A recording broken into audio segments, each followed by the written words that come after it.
welcome to The Right to Reason. I am Robert Stanley. Last episode we talked about big ideas like the Earth, specifically whether or not it's flat. That was weird. Today, however, I thought it might be fun to talk about the world of the small, like bugs, microbes, viruses, all the creepy crawly things that can kill us and live within our bodies. Elaine Zhao is a postdoctoral fellow in chemistry and biology at Caltech. Here she explains that the microbes living within our body actually control our minds.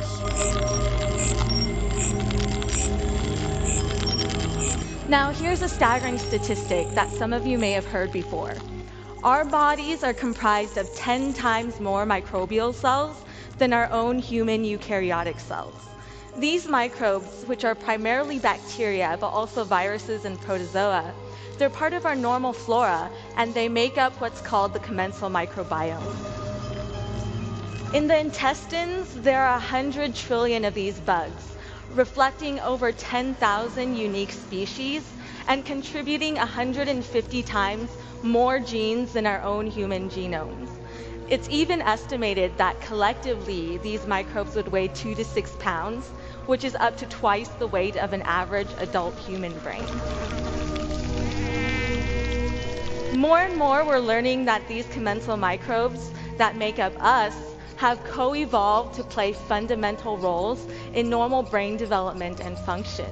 So we can study the role of commensal microbes by raising mice as completely germ-free and recolonizing them with whichever microbes are of interest.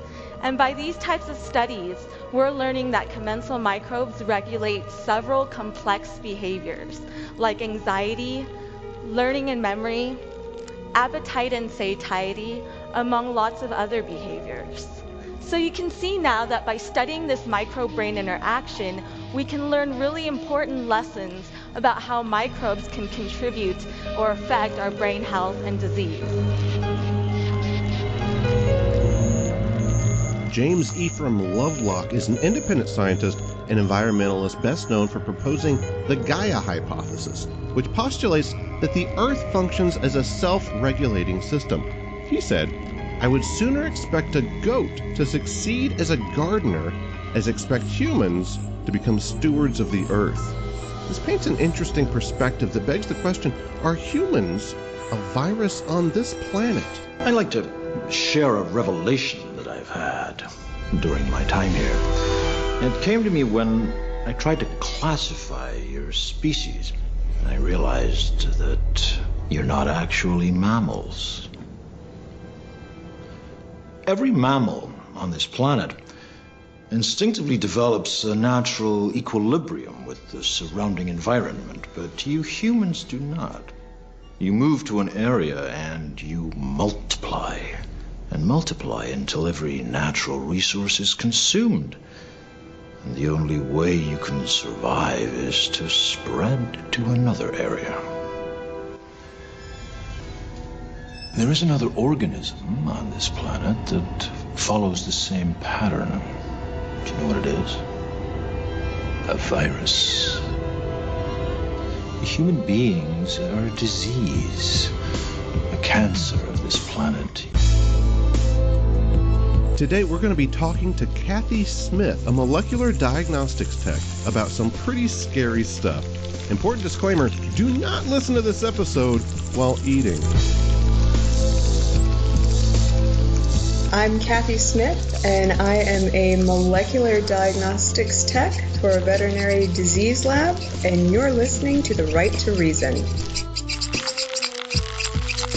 It's true what Shakespeare said. There are more things in heaven and earth than are dreamt of in our philosophy, and that is becoming incredibly apparent with our increased ability to do genetic analysis.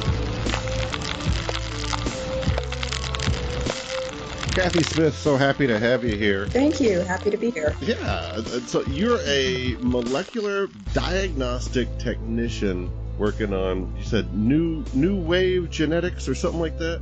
Next-gen sequencing is short for, What? It's short for next-generation sequencing. That sounds pretty crazy. What does that do? Okay, so traditionally in sequencing, it would be what was called Sanger sequencing, which is where you would just try and get as one read of the genetic sequence that it was as long as you could get it. And you'd keep trying to do that over and over and over until you got everything that you wanted. Next-gen sequencing says we don't need the length. We just need lots of sequences. So it only does about 150 to 300 base pair lengths of genetic bases, but it'll do up to 1.5 million reads of them for a single run. What does this do? Like researching this kind of stuff, like what does it lead to?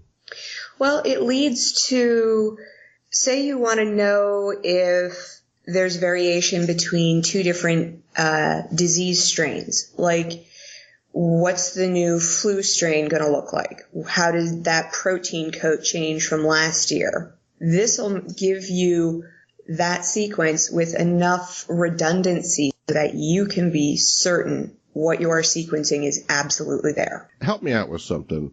I'm reading this article in The Atlantic, published May 20th, 2014. Scientists are creating new incurable diseases in labs. Is that reasonable? And that kind of caught my eye, the right to reason and all that jazz. It says swine flu, or H1N1, had been dead for 20 years when it suddenly reemerged in 1977 with a curious twist. The new strain was genetically similar to one from the 1950s, almost as though it had been sitting frozen in a lab since then. Indeed, it eventually became clear that the late 70s flu outbreak was likely the result of a lowly lab worker's snafu. People are screwing up and releasing like H1N1 and H5N1 and like what's going on? Is that the kind of stuff, like are you secretly making SARS in a lab somewhere? Is that the kind of thing that you guys do and then it accidentally sneaks out, or what's going on? A lot of those old isolates, those old flu isolates, are kept around for diagnostic and research purposes. So we don't necessarily make them, like they just save them? They save them. In the case of what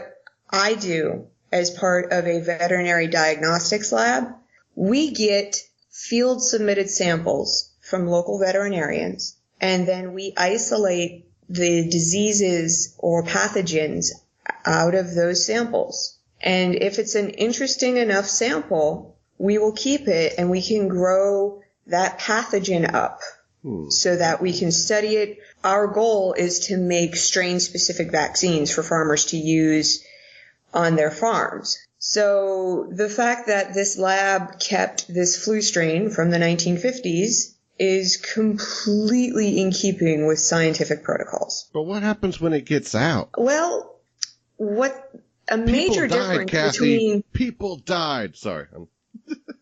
But really, I mean, you got to think people die every day. And yeah, not to denigrate their loss, but... Right.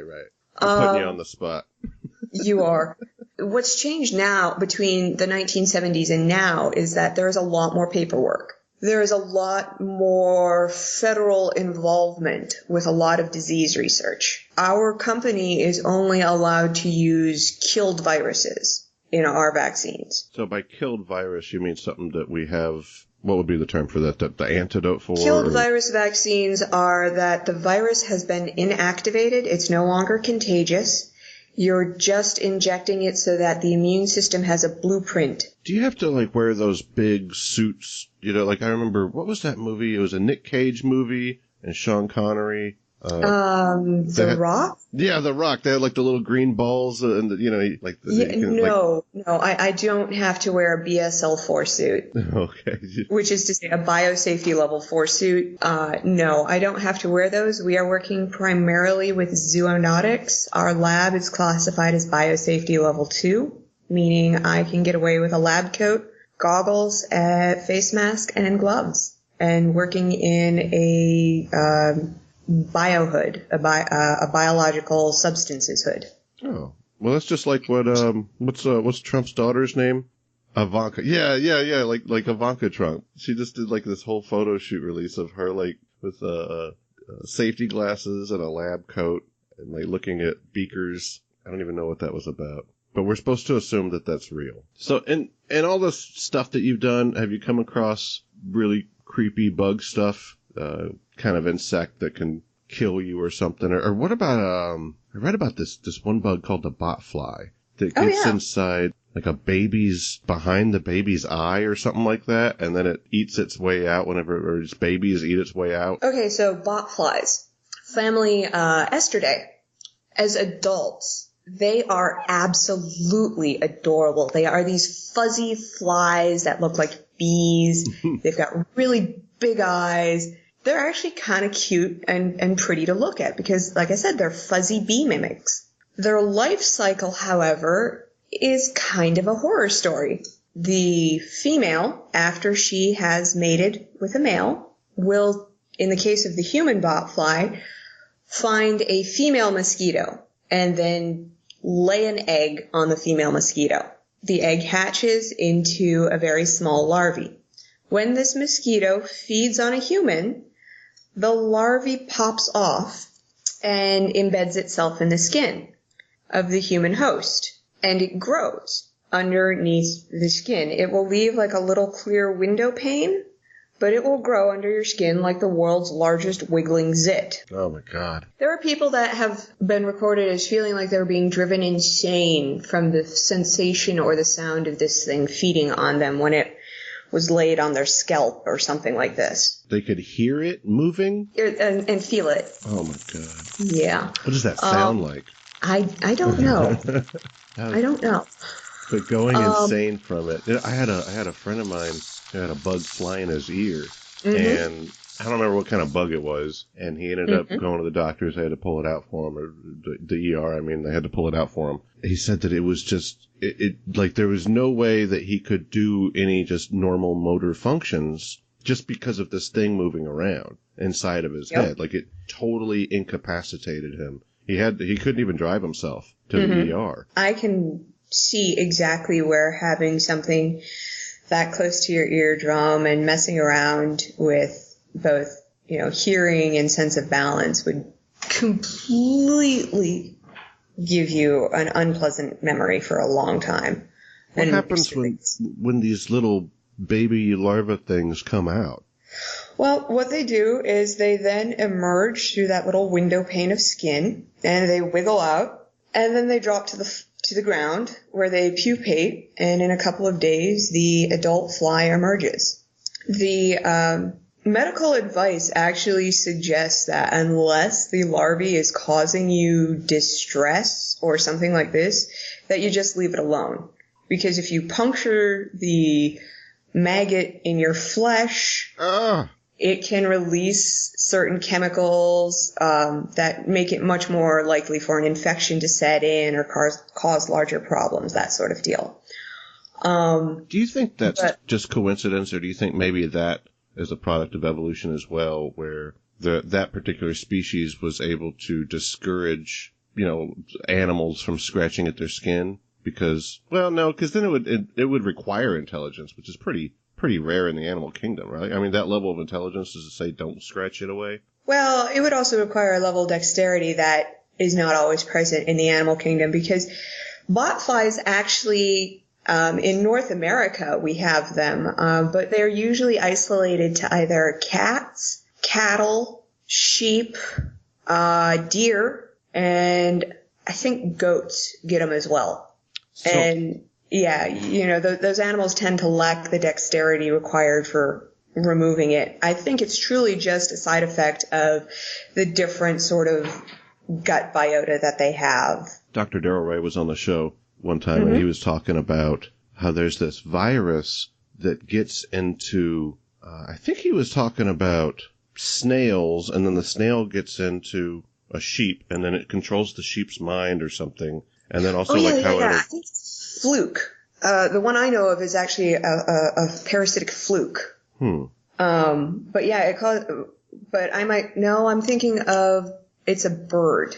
It goes from a snail to a bird. Oh my God. So there's a lot of these. I heard another one where it was like, it gets into a rat and makes the rat actually sexually attracted to the smell of cat urine. So then this rat just will run right at cats, not just completely fearless, and just go right at these cats who obviously eat it. But when the cat eats it, now this virus gets in the cat. But somehow these virus strains, whether it was a sheep or a bird or a cat, it's actual, I don't know if we should even say goal. Maybe I'm using the wrong term, but the whole plan was to get into the next host. And it gets into one host to get into the next host. And that's when stuff like evolution things get kind of complicated for me to understand, because whenever you're saying, well, hey, this animal evolved into that animal, I get it, okay? Like, I can get Chihuahua from a wolf. Still might not look the same, but it's close enough, I get it, right? But when you say a certain kind of virus gets into a rat, that rat then gets physically attracted to cat urine, it then goes toward cats to get this cat urine, like this horny rat.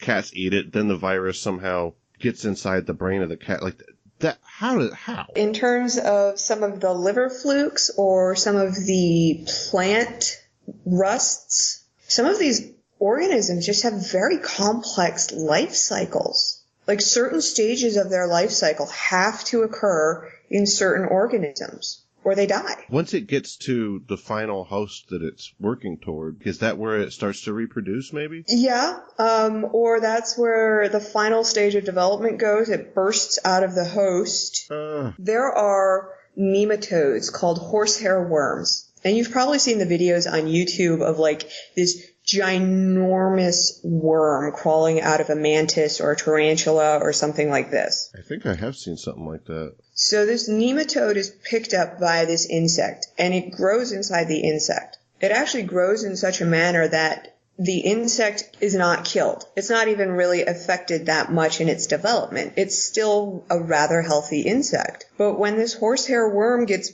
big enough to where it is an adult and it's time to reproduce, it changes the behavior of these insects so that they seek water.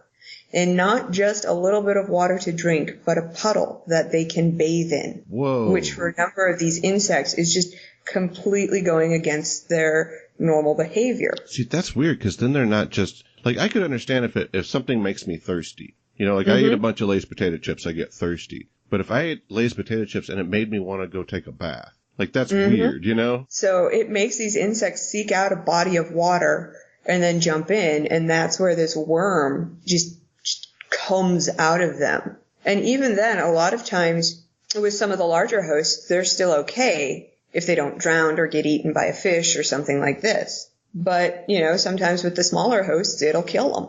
But you have this horsehair nematode come out, and these things can be like 6 to 8 inches long. Oh. Parasitic life cycles can be incredibly complex and very weird. We jumped off the pathogen thing so quickly, and just somehow we started talking about bugs, which is awesome. I meant to ask you, any new strains of deadly viruses? Is there anything that's out there that we should be aware of? I do know that we are rapidly expanding our database of viruses that are out there. Like, we're constantly discovering new ones that have probably been around for, quite some time. We just didn't know how to look for them. That's what you study, right? Is the genetics of pathogens, more or less? Yeah. Have you heard anything about this CRISPR stuff? I keep seeing it pop up on news feeds. It seems a little weird, because it seems almost like we can manipulate human genetics now. So CRISPR-Cas9 is a specific type of CRISPR, and it's the one that's in the largest use right now.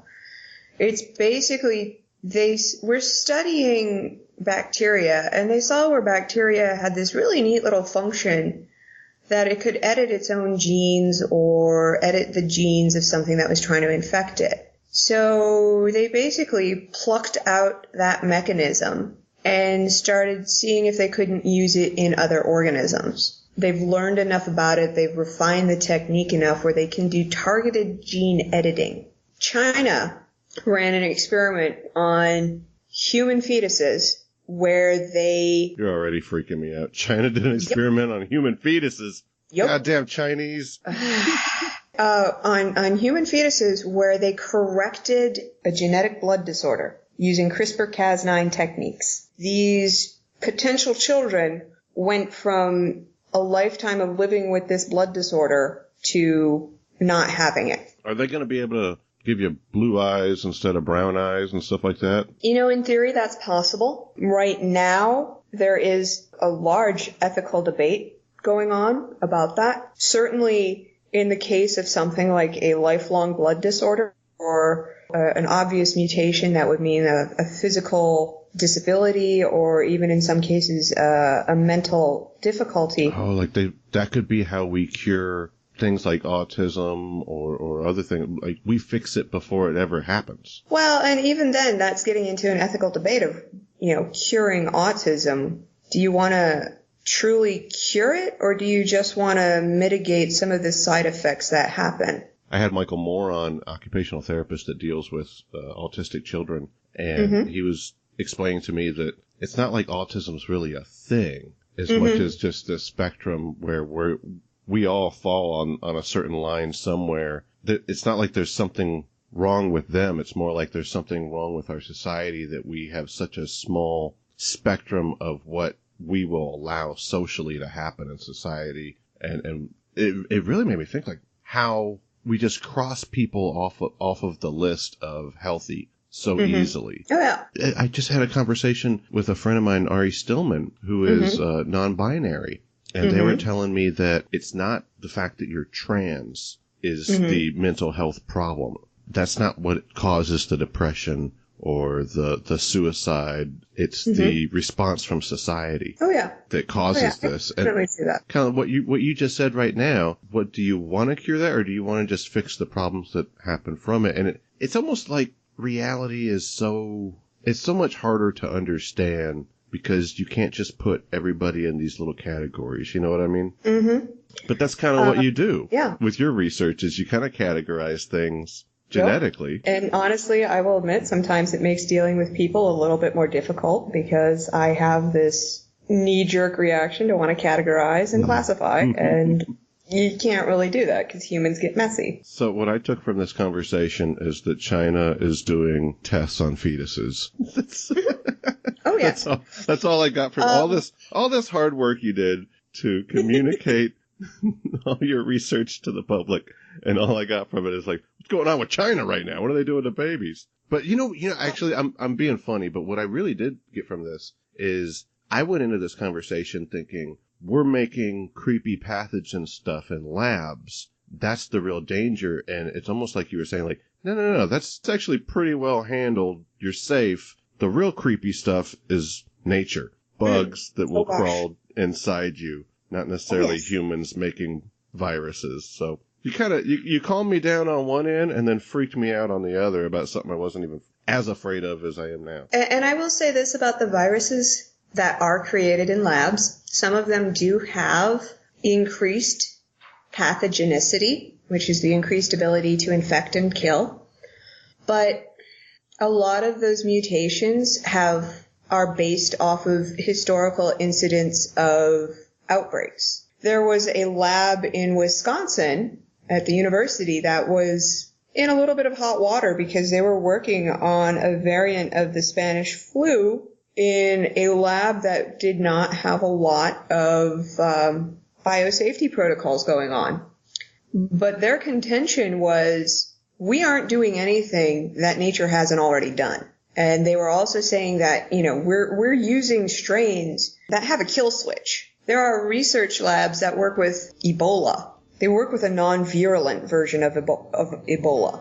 So it acts just like Ebola, except for the part where it kills you. Still terrifying. Yes.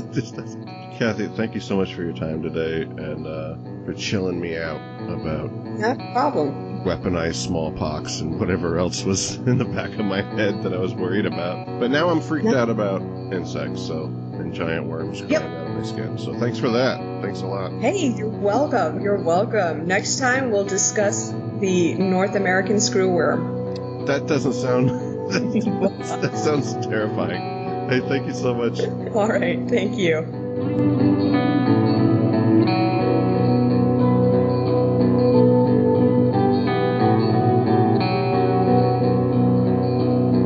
Music today was brought to you by Jason Camo, David Blair, and a new contributing artist, Brent Lee. Find him at SoundCloud under the handle Half Haggard.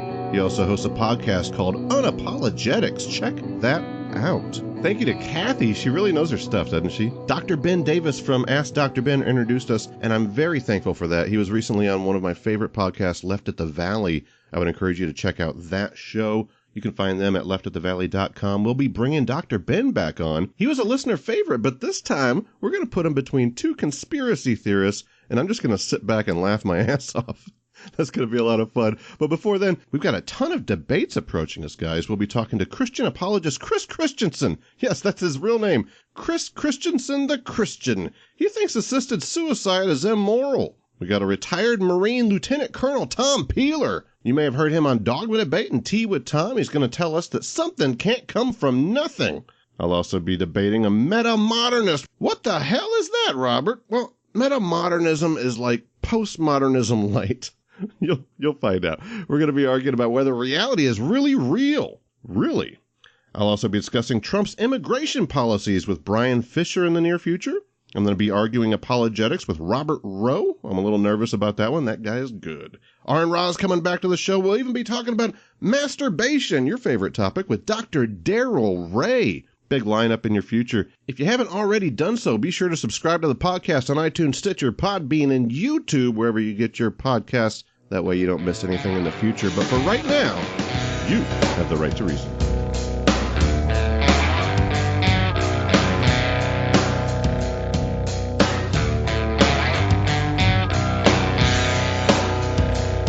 I will say this is not my first podcast interview, but this has been one of the more fun ones. Really? Even though it's so choppy?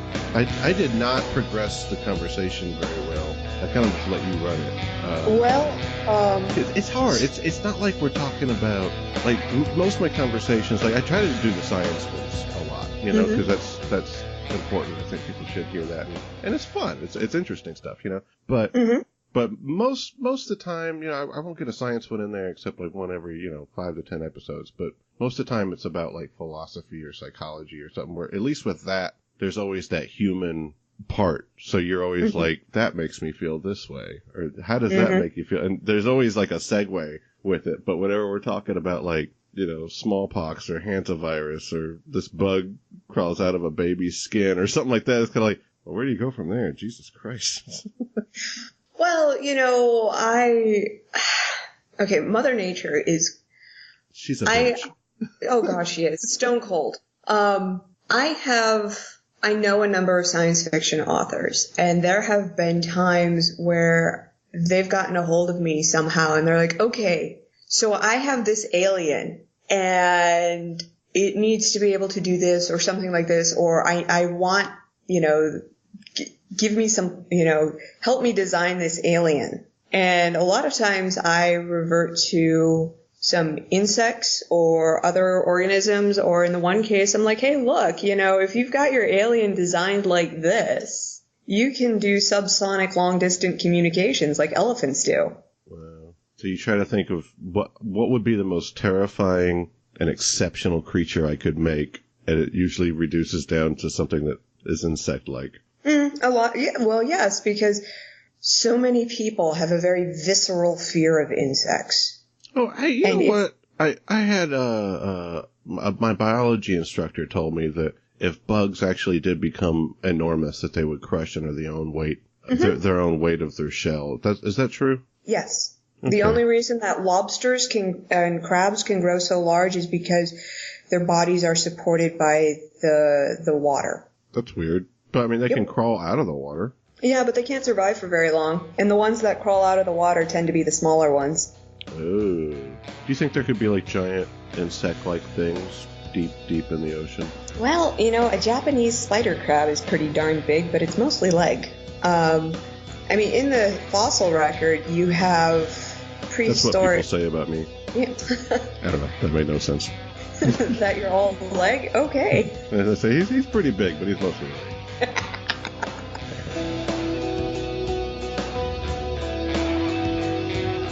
This episode of the Right to Reason podcast is brought to you by Phil Calderone, My Humble Assault, Enema Man, Larry Wilson, Gregoria, and Bernard Lamberell.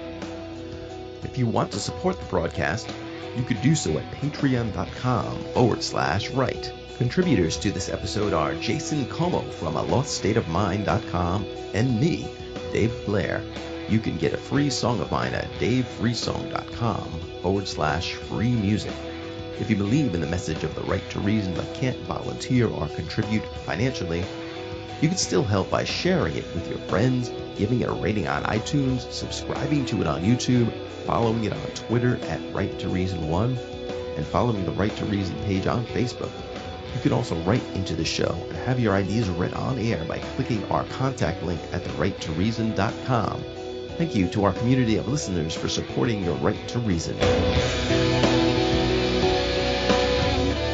Maybe we can have you back on whenever you have something out there again, and then we'll try to promote it. You'll get a kick out of it because it's a short story for a science-based science fiction anthology about humanity amongst the stars. Interesting. Like Star Trek stuff, like space travel kind of thing? How humans will adapt to being a spacefaring race. And what if our head gets bigger, our skin goes gray, our bodies shrink down, and then we end up looking like the very aliens that we always said were visiting us, but it wasn't aliens visiting us, it was us visiting us from the future? No? Nope, okay, just throwing it out. No, probably not. No, well, my story deals mostly with, okay, so we made it out to a new planet, now what? Just like how my idea, like I've been working on that for months, and you're like, I'm sorry. No, that's stupid.